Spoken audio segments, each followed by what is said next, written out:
Oh, shit. Here we go again.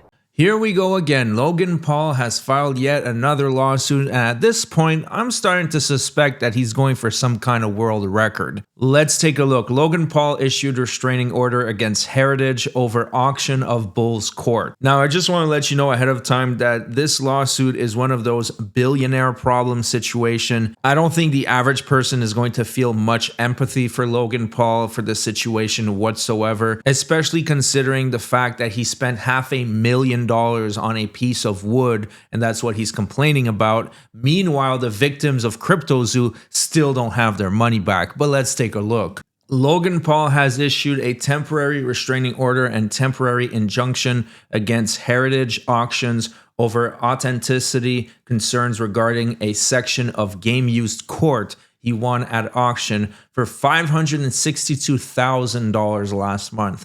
Paul's complaint alleges that Heritage has denied him the right to investigate the authenticity of the item prior to payment, and the YouTube star is being told by the auction house he will lose his right to the lot and it will return to the consignor or appear in another auction if he does not pay the full amount. Both sides agreed to the restraining order, and a hearing will be held on October 9th to determine whether it will be extended beyond that date. The order means Heritage cannot sell the item to another party, and Paul does not have to yet pay for the item during the period of the TRO. According to the complaint, the piece was represented as the 8x8 foot section of the court from the United Center in Chicago from 1994 to 2005, during which time Michael Jordan's Bull claimed their second three-peat. The item is signed by Jordan and includes 5 inscriptions. So this is the piece in question. You can see that it's the floorboard, and Michael Jordan did sign it. They do have proof of that.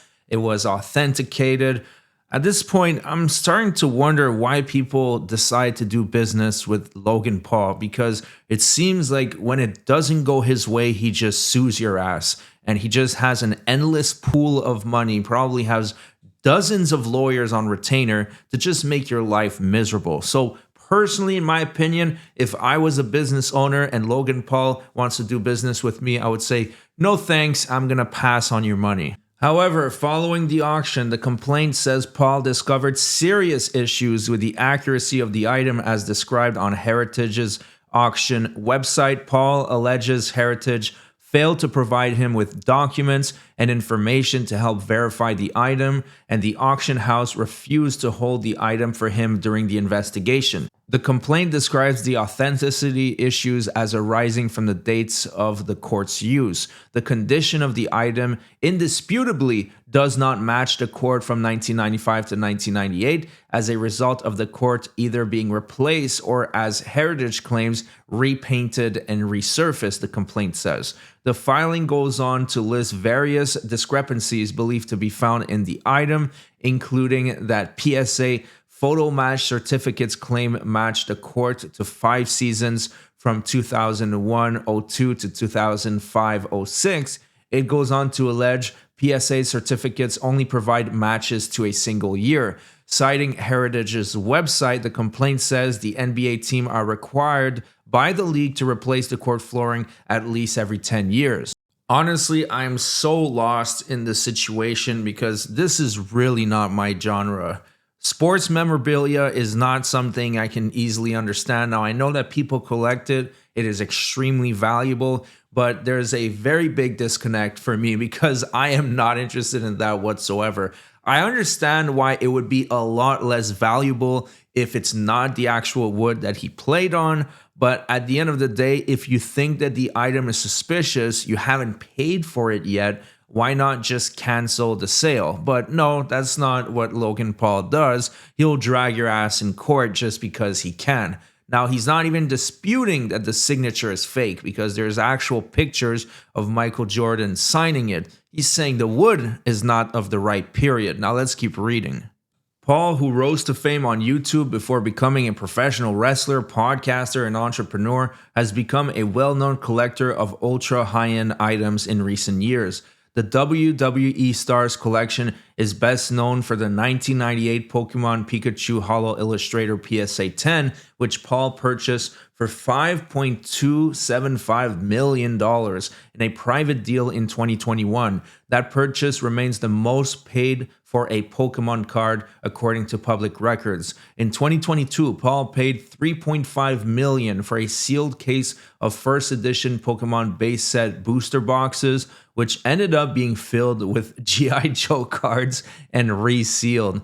Paul was reportedly refunded the $3.5 million after the case was revealed to be fake. In a statement to CLLCT, Heritage said it stood by the item's authenticity. Heritage Auction does not believe that the buyer has any merit to their claims, and we stand by every item that we sell. This lot would not have been included for sale at auction unless we were fully confident in the authenticity, the statement said. Now, I don't want to sound redundant, I don't want to repeat myself, but why is Logan Paul in the business of acquiring all these extremely expensive collector items when there are still people that lost their life savings to CryptoZoo?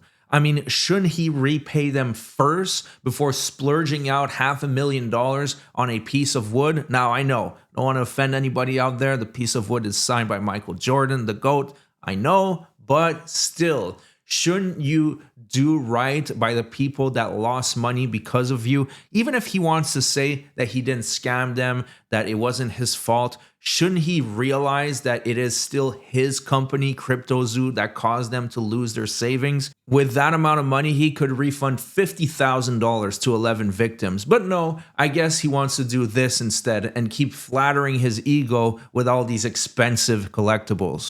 The Chicago Bulls court piece is authenticated and warranted as authentic by the Upper Deck company that originally acquired it directly from the Bulls organization, and it also has extensive third-party autograph authentication from Beckett Authentication, as well as photo matching authentication from the PSA. Moreover, Heritage made allowances for the buyer to accommodate any in-person inspection and reasonable efforts for additional review. Paul and his attorney could not be immediately reached. So it's kind of puzzling as to why he wants to do this, because as you can see, all the certificates are there. It looks legit to me, but I was watching this YouTube channel that is called Lust, and he had a really good theory. It's possible that Logan Paul is doing this just to get his name out there. So by filing this lawsuit, he's making waves in the collector industry, saying that, look, Logan Paul is trying to buy these really expensive memorabilia, whether it's sports or Pokemon cards, and he's just trying to get his name out there. Now, that could be a double-edged sword, because although, yes, he is getting his name out there, people are going to be aware of his intentions to buy high-end items, it's also showing how unbearably unpleasant he is to deal with. That if you do something that he doesn't like, then his dumbass is going to drag you in court. So I don't know if it's going to have the intended effect, but it is getting his name out there. Now that's it for the video. I wanted to give you guys a quick update. Please do me a favor and subscribe to the channel. We are almost at 90K. We're getting so damn close. If you enjoyed the show, please subscribe, and I'll see you guys on the next one.